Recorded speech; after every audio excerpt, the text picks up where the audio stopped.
संस्कृति, धर्म, विरासत, कला, राजनीति, नृत्य, स्वाभिमान, देश तथा अपराध और अपराधी सबका नजर कर चुकी समाचार। आज क्या कारण है जो आप अलीगढ़ जनपद में परिवहन अधिकारी के ऑफिस में उपस्थित हुए हैं? देखिए, यहाँ जो पिछले कई महीनों से भ्रष्टाचार चल रहा है, जिसमें अवैध रूप से गाड़ियाँ पंजीकरण करना, अवैध रूप से लाइसेंस बनाना, अवैध रूप से फिटनेस जारी करना, बिना मानक के फिटनेस जारी होती हैं, बिना मानकों के ड्राइविंग लाइसेंस बनते हैं और बिना ही मानकों के यहाँ गाड़ियों का पंजीकरण रजिस्ट्रेशन किया जाता है। माननीय नितिन गडकरी केंद्रीय मंत्री जी ने परिवहन मंत्रालय से आदेश जारी किए थे कि पुरानी गाड़ियां 10 साल से जो ऊपर हो चुकी हैं उनका पंजीकरण नहीं होगा, लेकिन मथुरा, बुलंदशहर, गाजियाबाद, नोएडा से बड़े स्तर पर गाड़ियां यहां अलीगढ़ में ला कर के उन्हें डबल एड्रेस पर फर्जी दस्तावेज़ों से, फर्जी आधार कार्ड, फर्जी किराएनामा के आधार पर पंजीकृत रजिस्ट्रेशन किया जा रहा है, जिसकी करीब हमने 17 गाड़ियों की सूची आज आगरा जोनल साहब को दी है और कल मेरठ से टीम आई थी जांच करने, उन्हें भी दी और मुख्यमंत्री जी को भी भेजा है, जिस पर जांच शासन से जांच बैठी हुई है।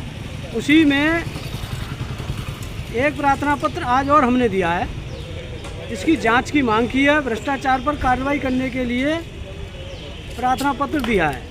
आप भ्रष्टाचार के लिए लगातार कई सालों से लड़ रहे हैं, लेकिन भ्रष्टाचार को समाप्त करने के लिए आपने इतना संघर्ष किया, आखिर किस हद तक सफलता पाई है? देखिए, व्यवस्था में कुछ सुधार आया है, लेकिन पूर्ण रूप से भ्रष्टाचार खत्म नहीं हुआ।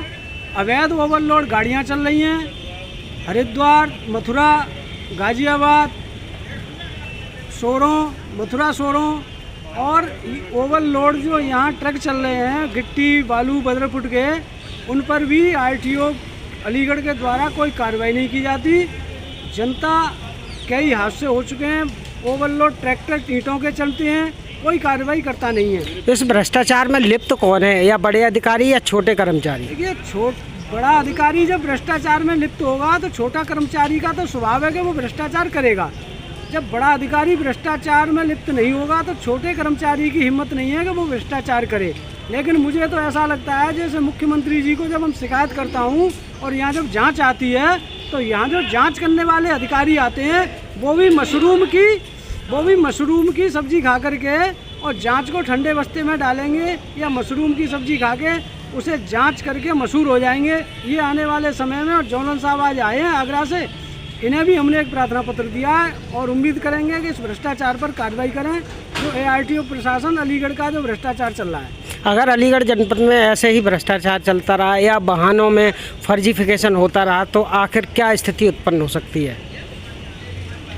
योगी सरकार है, इस योगी सरकार में अगर भ्रष्टाचार का पता लग जाता है तो उसके ऊपर बुलडोजर चलता है। तो हम भी उम्मीद करूंगा कि ये जो भ्रष्टाचार खुला है और इस पर जो कार्रवाई चल रही है ये सख्त भ्रष्टाचार है, इस पर भी यहाँ बुलडोजर चले, जब भी मानेंगे कि योगी जी की सरकार में भ्रष्टाचार मुक्त है। चलिए, आज आपके यहाँ जो प्रोग्राम था उसका मुख्य मकसद क्या है? संभागीय परिवहन प्राधिकरण अलीगढ़ की आज बैठक थी। उस बैठक में मैं सदस्य के तौर पर आज उपस्थित हुआ, प्रतिभाग किया। उस बैठक में मुख्य निर्णय क्या क्या लिए गए? बहुत से मामले थे, जो पुराने परमिटों को जो जारी किए गए थे उनका अनुमोदन करना था, नए रूटों के परमिट के विषय में विचार करना था, कुछ रूटों पे कॉन्ट्रैक्ट कैरेज के परमिटों पर विचार करना था। इसके अलावा परमिट हस्तांतरण संबंधी कई मामले थे। कुछ अलीगढ़ जनपद में ऐसे स्कूल हैं जहां वाहनों में 12-12 बच्चे लोड करके चले जाते हैं, बल्कि वो सफ़ेद प्लेट के नंबर होते हैं। क्या इस संबंध में कोई विचार किया गया है? एक समिति का गठन किया गया है और वो समिति ऐसे मामलों को और भी इससे जुड़े कई मामलों पर विचार करेगी, जांच करेगी और अपनी रिपोर्ट शीघ्र से शीघ्र जो है वो सौंपेगी। इस रिपोर्ट का कोई समय सीमा होगी या कब तक की जाएगी? 2 हफ्ते में। 2 हफ्ते में।